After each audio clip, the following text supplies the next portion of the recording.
আমরা কি কখনো ভেবে দেখেছি এমন একটি ভূমি আছে পৃথিবীতে যা পবিত্রতা আর ত্যাগের প্রতীক, যেখানে বাতাসেও মিশে আছে ইমানের ঘ্রাণ। চোখ বন্ধ করে কিছুক্ষণ কল্পনা করুন, একটি ছোট্ট শিশুর মুখ, তার হাসি, কিন্তু সেই হাসি আজ মুছে গেছে।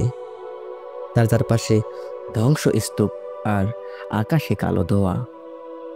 মা তাকে বুকের মধ্যে চেপে ধরে আছেন, তার চোখে ভয়, কান্না আর নীরব প্রশ্ন, আমাদের অপরাধ কি?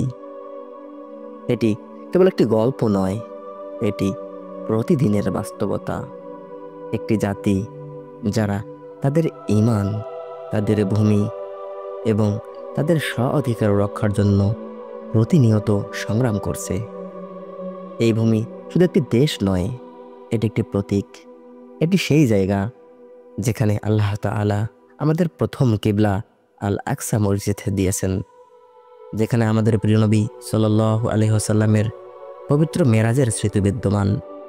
কিন্তু আজ সেই ভূমি থেকে ভেসে আসে আর্তনাদ, শিশুর কান্না, মায়ের বুক ফাটা চিৎকার আর ধ্বংসের আওয়াজ। একটি গল্প বলি, আহমাদের গল্প।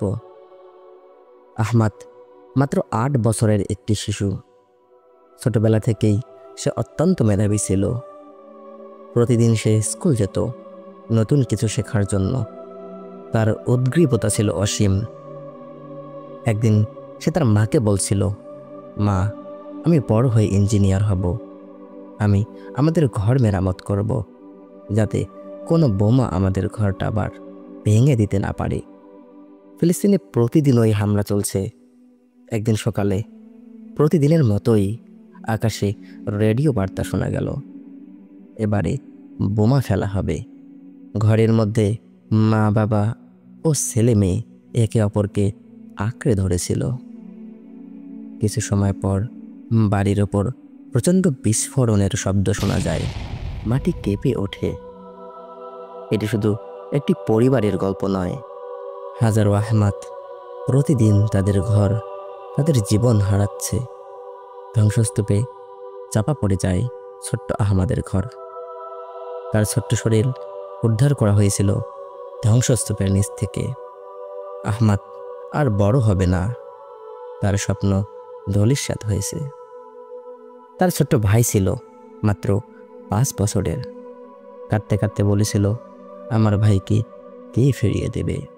প্রতিটি শিশু, আহমাদ, ইব্রাহিম বা সালহা, সবাই একই প্রশ্ন করে, আমাদের কী দোষ ছিল? তারা কোনো অপরাধ করেনি, তাদের অপরাধ ছিল শুধু জন্ম নেওয়া।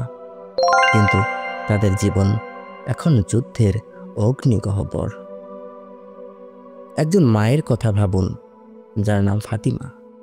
তিনি 3 সন্তানের মা। তার 3টি ছেলে, আলী, ইউসুফ এবং আহমাদ। এই 3টি ছেলের প্রতিটিই ছিল স্বপ্ন আর সম্ভাবনার এক একটি প্রতীক। ফাতিমা স্বপ্ন দেখত তার ছেলে 3 জন একদিন বড় হয়ে মাতৃভূমিকে আবার শান্তি এনে দেবে। কিন্তু এক ভয়াবহ রাতে ফাতিমার বাড়ির আশেপাশে বোমা হামলা শুরু হয়।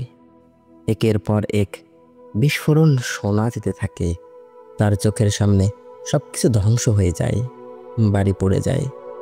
তার সন্তানদের হারানোর ক্ষোভ আর কষ্ট তাকে ছিন্ন ভিন্ন করে দেয়।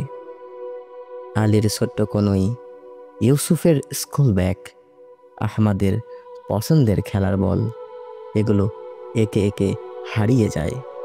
ফাতিমার বুক ফাটা কান্না, শূন্য হাতে দাঁড়িয়ে থাকা, আল্লাহর কাছে সবকিছু নিবেদন করার সময়। তার কথাগুলো ছিল, হে আল্লাহ, আমার সন্তানরা শহীদ হয়েছে। আমি জানি তারা জান্নাতে অপেক্ষা করছে, কিন্তু আমি জানি না কখন আমি তাদের সাথে মিলিত হব। তুমি কি আমার প্রার্থনা কবুল করবে? ফাতিমার মতো হাজারো মা আজ তাদের সন্তানদের হারাচ্ছে। তারা ভেঙে পড়ে না, তারা বাঁচে তাদের সন্তানদের ত্যাগ ও আশীর্বাদ নিয়ে। তারা জানে আল্লাহ তাদের সাথেই আছেন। আমাদের নবী মুহাম্মদ সাল্লাল্লাহু আলাইহি ওয়াসাল্লাম বলেছেন, পুরো মুসলিম উম্মাহ একটি দেহের মতো, যদি এক অংশ ব্যথিত হয় তবে পুরো দেহ তা অনুভব করে। তাহলে আমরা কি সেই ব্যথা অনুভব করছি? আল্লাহ তাআলা কুরআনুল কারিমে বলেছেন, আর যারা জুলুমের শিকার হয় এবং নিজের অধিকার প্রতিষ্ঠার জন্য লড়াই করে, আল্লাহ তাদের পক্ষে রয়েছেন।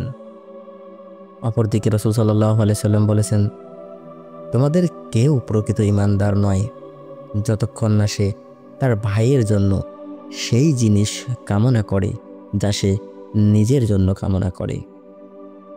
আজ আমাদের একত্র হতে হবে। আমাদের ঐক্য, আমাদের দোয়া এবং আমাদের প্রচেষ্টা হতে পারে ফিলিস্তিনের মুক্তির সূচনা। ভাই ও বোনেরা, আসুন আমরা ফিলিস্তিনের নির্যাতিত মুসলিম ভাই বোনদের জন্য দোয়া করি। দুনিয়ার সমস্ত কষ্ট তারা হাসি মুখে সহ্য করছে, কারণ তারা জানে আল্লাহ তাদের সাথেই আছেন।